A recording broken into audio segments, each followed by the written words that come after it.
अस्सलाम वालेकुम नाज़रीन। इलाके में बड़ी जंग छिड़ने वाली है। एक तरफ अमेरिका इजराइल तो दूसरी जानिब हूती और हिजबुल्लाह के मोर्चे खड़े हैं। यमन की सरहदें अलर्ट पर हैं। मिसाइल, पहाड़, बख्तरबंद हो चुके हैं तैयार और गजा के जख्मों से उठती हर चीख अब सना और दहिया तक सुनाई दे रही है। ईरान ने फारस खाड़ी में बारूद बिछा दिए। नेवल माइन से लैस जहाज स्ट्रेट ऑफ हुर्मुज की राह में तैर रहे हैं ताकि अमेरिकी जहाजरानी जरा सा भी दखल अंदाजी करे तो खित्ते की माशी नसें थम जाए। इधर इजराइल सफीर वॉशिंगटन को उकसा रहे हैं, B-2 बॉम्बर्स यमन पर बरसा दो। उधर व्हाइट हाउस लेबनान को धमकी दे रहा है कि हिजबुल्लाह नवंबर तक हथियार डाल दे वरना अंजाम भुगतेगा लेबनान। और इसी दरमियान इजराइल ने बीजिंग के दरवाजे पर दस्तक दे दी है, ईरान को तेल बंद करो वरना आग भड़क उठेगी। यानी मैदान मिडल ईस्ट अब तेल, ताल्लुकात और ताकत के तीन तरफा तूफान में फंस चुका है। अगले चंद लम्हों में हम यही सवाल उठाएंगे, क्या हुर्मुज वाकई बंद होने जा रहा है? क्या B-2 भी गरज यमन की फिजाओं में गूंजेगी? और क्या लेबनान दबाव में झुकेगा या जंग का नया मोर्चा खोल देगा?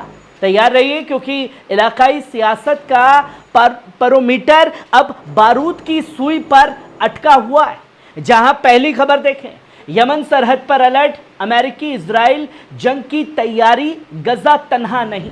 नाज़रीन, आप ये वीडियो देख रहे हैं जो ये खास तौर पर यमन के बॉर्डर गार्ड यूनिट्स ने अपने कॉम्बैट स्किल्स ट्रेनिंग को मुकम्मल कर लिया है और अब वो हर हमला कदम का जवाब देने को तैयार हैं जो अमेरिका या इजराइल इलाके में उठाने की साजिश कर रहा है। गजा के खिलाफ हर बम यमन की सरहदों को हिला देता है। यही वजह है कि आज सना, हुदैदा, सदा और से उठती हुई आवाज कह रही है, अगर दुश्मन आगे बढ़ा तो जवाब सिर्फ लफ्जों में नहीं मिसाइलों में मिलेगा। यमन का ये मोर्चा सिर्फ अपने मुल्क की हिफाजत नहीं कर रहा बल्कि उस पूरे इलाके को बचा रहा है जहां इंसाफ, इज्जत और आज़ादी की लड़ाई लड़ी जा रही है। यमन तैयार है और इलाका अब चुप नहीं रहेगा। गजा से यमन तक आवाज एक है, जुल्म का जवाब, इत्तेहाद और इरादा। जिसकी तस्वीर, जिसका वीडियो सर्कुलेट करके यमन ने बता दिया कि वो पीछे नहीं हटेगा, जंग के लिए तैयार है। वहीं आप दूसरी खबर देखें, अमेरिका ने अब खुले तौर पर यमन को धमकाना भी शुरू कर दिया है। इजराइल में तैनात अमेरिकी सफीर माइक हकाबी ने बयान दिया कि अगर जरूरत पड़ी तो B-2 बॉम्बर्स को यमन भेजा जा सकता है। याद रखिए, B-2 बॉम्बर्स कोई मामूली जहाज नहीं है, ये वही स्टिल्थ बॉम्बर है जो मसीहाई तबाही लेकर आता है और अक्सर उन ममालिक के खिलाफ इस्तेमाल होता है जिन्हें अमेरिका दुश्मन समझता है। अब सवाल यह है कि यमन अगला निशाना है। क्या इजराइल की हिमायत में अमेरिका यमन को भी गजा की तरह राख बना देना चाहता है? पर दोस्तों, सवाल यहाँ ये भी खड़ा हो जाता है कि जब बार बार यमन की तरफ से हमले होते हैं, यमन के हमलों को कहा जाता है कुछ नहीं हो रहा है, कुछ नहीं उखाड़ पा रहा है। खुद मुसलमान भी ये कहते हैं कि इंटरसेप्ट कर दिया जाता है। जब हर मिसाइल को इंटरसेप्ट किया जा रहा है, यमन फिर भी मिसाइलें और ड्रोन दागने का काम कर रहा है, तो कुछ तो हमले से हो नहीं रहा।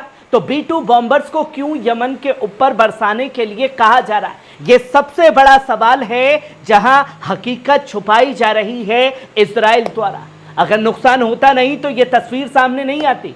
वहीं आप तीसरी खबर देखें, अमेरिका को हुर्मुज बंद होने का डर। नाज़रीन, फारस की खाड़ी एक बार फिर दुनिया की तवज्जो का मरकज बन चुकी है।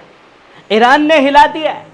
रॉयटर्स की रिपोर्ट के मुताबिक हालिया इजराइल ईरान तनाज़े के दौरान ईरान ने अपने जहाज़ों पर नवल माइंस लोड कर दिए, यानी वो स्ट्रेट ऑफ हुर्मुज को बंद करने की तैयारी कर सकता है। ये वही हुर्मुज है जिससे दुनिया का तकरीबन 20% तेल गुजरता है और अगर ईरान ने इसे ब्लॉक कर दिया तो सिर्फ तेल नहीं, पूरी दुनिया की माशी शरियान थम जाएगी।